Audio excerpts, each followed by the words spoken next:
Bienvenue, et n'oubliez pas d'activer les sous-titres sur cette vidéo. La première histoire. Cela s'est passé il y a 2 ans. Un peu de contexte, je travaille pour une entreprise de sécurité dans un aéroport européen, je ne peux pas dire lequel. Je travaille là-bas depuis environ 10 ans. Il y a 2 ans, je suis devenu un superviseur de haut niveau. Je suis responsable de plus de 400 agents. À cause de cela, je dois suivre un cours de 132 heures et passer 2 examens pour obtenir mon diplôme de manager de sécurité. Tous les superviseurs et managers doivent avoir ce diplôme. Le cours se passe au centre de formation de l'entreprise, où tous les agents de sécurité reçoivent leur formation. C'est ici que commence mon histoire. Une règle est que vous devez porter votre uniforme pendant les activités liées au travail, comme la formation ou les cours. Il y a des exceptions pour les nouveaux agents, ils reçoivent leur uniforme après les 2 premiers mois de formation de base, les agents de petites entreprises et les personnes qui suivent des cours de manager. L'uniforme est un pantalon noir, une chemise rouge et blanche pour les agents, rouge et noir pour les superviseurs, une cravate pour les hommes, et des chaussures complètement noires. Aucune autre couleur n'est autorisée. Ceci est important pour plus tard. J'étais là avec un de mes collègues superviseurs, en vêtements civils. Notre classe avait surtout des personnes d'autres unités de l'entreprise. Cela faisait 4 ans que nous n'étions pas allés au centre de formation. Les choses avaient changé, alors nous nous sentions un peu perdus au début. Après quelques heures, j'ai vu un ami à moi, Chris. Il avait récemment commencé le cours de sécurité aérienne. Je l'ai aidé à postuler pour le travail. Je lui ai parlé, demandant comment se passait le cours. Nous avons aussi discuté un peu de l'aéroport. Il m'a dit où se trouvait le nouveau restaurant du centre, car nous étions en pause déjeuner. Puis il est retourné à son groupe. C'est alors que la personne impolie de l'histoire, appelons-le Kenny, s'est approchée de moi du même groupe. La conversation s'est passée comme ceci. Kenny, salut mec. Moi, salut, comment ça va? Kenny, tu sembles un peu perdu ici. Moi, oui, c'est tout nouveau pour moi et... Kenny, où est ton uniforme? Pointe son propre uniforme, peu importe. Tu es programmé pour l'aéroport, non? As-tu déjà fait ta formation de base? Je savais où cela allait, et je ne pouvais pas laisser passer cette opportunité, alors j'ai joué le jeu. Moi, oui. Je n'ai pas encore reçu le nouvel uniforme. Les superviseurs portent un uniforme différent. J'espère qu'il m'ira bien. Rire gêné, oui, je vais à l'aéroport après ce cours. J'ai passé la formation de base il y a quelque temps. Tout cela est vrai.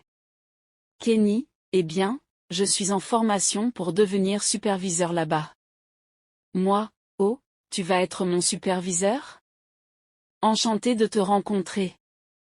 Kenny, ouais, peu importe. La prochaine fois qu'on se voit, tu devrais porter ton uniforme. Et correctement. Compris, mec? Moi, oui, monsieur, je suis allé au restaurant et j'ai tout raconté à mon collègue. Nous avons commencé à rire et avons continué notre journée. J'ai envoyé un texto à mon ami Chris et lui ai demandé le nom complet de Kenny et comment il était en classe. Chris m'a tout raconté. Kenny faisait comme s'il savait tout, parlait constamment à ses instructeurs, et ne se souciait pas de l'uniforme ou du code vestimentaire de l'entreprise. Vraiment? Kenny a aussi raconté au groupe notre conversation et comment j'avais l'air effrayé. Lui et quelques autres ont ri de ça, mais Chris savait que ça allait se retourner contre lui. Et il avait raison. Chris n'a jamais dit à Kenny qu'il me connaissait et qui j'étais parce qu'il savait que je m'en occuperais. Quelques semaines plus tard, j'ai passé mon cours et j'ai reçu mon nouvel uniforme rouge et noir. J'étais à mon bureau, parcourant les noms de tous les gardes en service, quand j'ai vu le nom de Kenny. J'ai trouvé son emplacement et suis allé le voir. Il était à la machine à rayon X, sans cravate, avec des chaussures noires et blanches, et une chemise non repassée. Il ne m'a pas vu parce qu'il était trop occupé à parler avec un autre nouveau gars au lieu de travailler.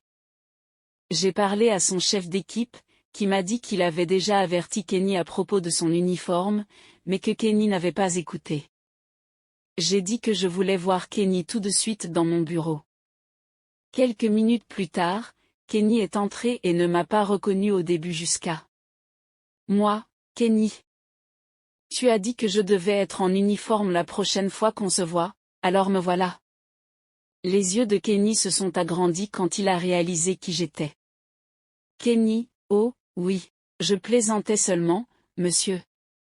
Moi, peu importe, mec. Cependant, parlons de toi. Tu ne portes pas ta cravate, ta chemise a l'air mauvaise, et tes chaussures ne sont pas de la bonne couleur. Tu as ignoré ton chef d'équipe, que j'ai formé, quand il t'a averti à propos de l'uniforme. Tu as été un problème pendant la formation et tu ne travailles pas bien. Pourquoi? Kenny restait là, regardant le sol, et marmonnait une excuse. Moi, je devrais te sanctionner pour avoir ignoré ton chef d'équipe, mauvais comportement, négligence et paresse. C'est une suspension de 3 jours. Mais je suis de bonne humeur et tu es nouveau ici, donc je vais laisser passer cette fois. D'accord? Kenny, merci, monsieur. Je ne réalisais pas que ce serait un problème. Je vais me comporter correctement, monsieur. Promis. Moi, super. Et oh, encore une chose, Kenny. Kenny, oui, monsieur? Moi, assure-toi que la prochaine fois qu'on se voit, tu portes l'uniforme correctement. Compris, mec? Deuxième histoire. Une dame a refusé de couper mes cheveux à cause de mes habits. J'aime porter mes vêtements jusqu'à ce qu'ils soient troués. J'ai de l'argent, mais je ne le dépense que pour les choses nécessaires, comme la nourriture et les factures. Mes vêtements sont propres mais vraiment vieux, on peut imaginer des pantalons, des chaussures et des chemises usées. Par curiosité, j'ai décidé d'essayer un salon de coiffure pour la première fois.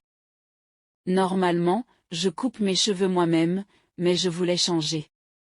Je me suis inscrit, j'ai attendu, et une femme est venue vers moi. Je pensais que c'était ma coiffeuse. Elle m'a regardé, puis s'est tournée vers sa collègue en disant fort, « Je ne vais pas lui couper les cheveux. » J'étais propre, et mes cheveux étaient courts et bien peignés. La femme a refusé parce qu'elle pensait que j'étais radin et que je voulais une coupe gratuite. Je ne savais même pas qu'ils offraient des coupes gratuites. Sa collègue a finalement coupé mes cheveux. On a eu une conversation très agréable, et elle a fait un travail fantastique. Elle était si gentille. Après avoir payé la coupe, j'ai donné un pourboire de $50 à la coiffeuse. C'est pour vous, lui ai-je dit. Ne le partagez avec personne d'autre. La première femme a tout vu et avait l'air furieuse. La coiffeuse m'a remercié, et elle était ravie. Ces $50 étaient les meilleurs que j'ai jamais dépensés. Voir la colère de la première femme a illuminé ma journée. Finalement, je ne suis peut-être pas si radin que ça, n'est-ce pas? La troisième histoire. J'ai sincèrement oublié le nom d'une harceleuse et je l'ai appelée quelque chose de totalement faux. Puis je l'ai remerciée de m'avoir fait virer. Je ne sais pas si c'est vraiment une revanche, mais un commentaire que j'ai fait dans un autre forum m'a rappelé cet événement d'il y a 20 ans. Ça ressemble un peu à une revanche sans danger pour moi. Je travaillais dans un petit bureau satellite avec 9 employés. C'était une partie d'une organisation beaucoup plus grande, située ailleurs. L'endroit était plein de politiques de bureau, et l'organisation principale était encore pire. Dès le premier jour, tout le monde bavardait sur tout le monde avec moi. Alors, je ne leur disais rien que je pouvais éviter de dire. Je savais que tout ce que je disais serait immédiatement répété à tout le monde au bureau et utilisé contre moi. Je pensais que quiconque passait 5 minutes avec moi saurait ou au moins soupçonnerait que je suis gay. J'étais dans la quarantaine, pas marié, pas macho, etc. Mais un trio de mes collègues féminines a décidé que, puisque j'étais célibataire et que je ne ressemblais pas à un séducteur, je devais être vierge. Elles pensaient que c'était amusant d'essayer de me faire rougir avec des blagues et des insinuations sexuelles. Apparemment, elles voulaient me taquiner pour je ne sais pas quoi, avoir des relations sexuelles avec une femme. Je m'éloignais simplement et ne leur parlais jamais de quoi que ce soit qui ne soit pas lié au travail et absolument nécessaire. J'étais là depuis 8 mois et je savais que je ne resterais pas un an. Elles ont décidé de devenir vraiment méchantes et ont déposé plusieurs plaintes contre moi. Mais il n'y avait rien dont se plaindre qui soit une infraction réelle. Finalement, l'une d'elles a menti aux ressources humaines et a dit que j'avais appelé notre patronne un très mauvais mot. Bien sûr. Comme si j'étais assez stupide pour dire cela à des personnes qui rendaient ma vie misérable et qui seraient allées immédiatement le dire à notre patronne. L'une des trois s'appelait Shelly. Je ne sais pas si c'est elle qui a fait l'accusation initiale, mais elle et ses 2 amies ont toutes menti aux ressources humaines et ont dit que cela s'était passé devant les 3. J'ai été virée pour avoir soi-disant appelé notre patronne ce mot. Avec beaucoup de colère juste sur tout ça, j'ai trouvé un meilleur emploi et j'ai continué. Quelques années plus tard, la veille de Noël, j'étais à la poste et quelqu'un a appelé mon nom. Je me suis retournée, pour une raison quelconque, quand j'ai vu son visage, j'ai crié « Darlene », comme si c'était quelqu'un que j'étais ravie de voir. Je ne connais même personne nommé Darlene, je n'ai jamais connu personne nommé Darlene, et je ne sais pas pourquoi je l'ai appelé ainsi. Mais ensuite j'ai dit « Non, ce n'est pas ça ». Elle avait l'air comme si je lui avais jeté de l'eau au visage et a dit « Shelly ». J'ai dit « Oh, c'est vrai. Shelly. Je suis si content de te voir parce que je dois te remercier, toi et tout le monde là-bas. Tous les mensonges que vous avez racontés et les choses méchantes que vous avez faites pour me faire virer se sont avérés être la meilleure chose qui me soit jamais arrivée. J'ai un super boulot maintenant avec des gens que j'aime, et je gagne beaucoup plus d'argent. C'est grâce à toi et à tout le monde dans cette entreprise. Elle avait soudain l'air d'avoir mordu dans un citron et a dit, eh bien, joyeux Noël.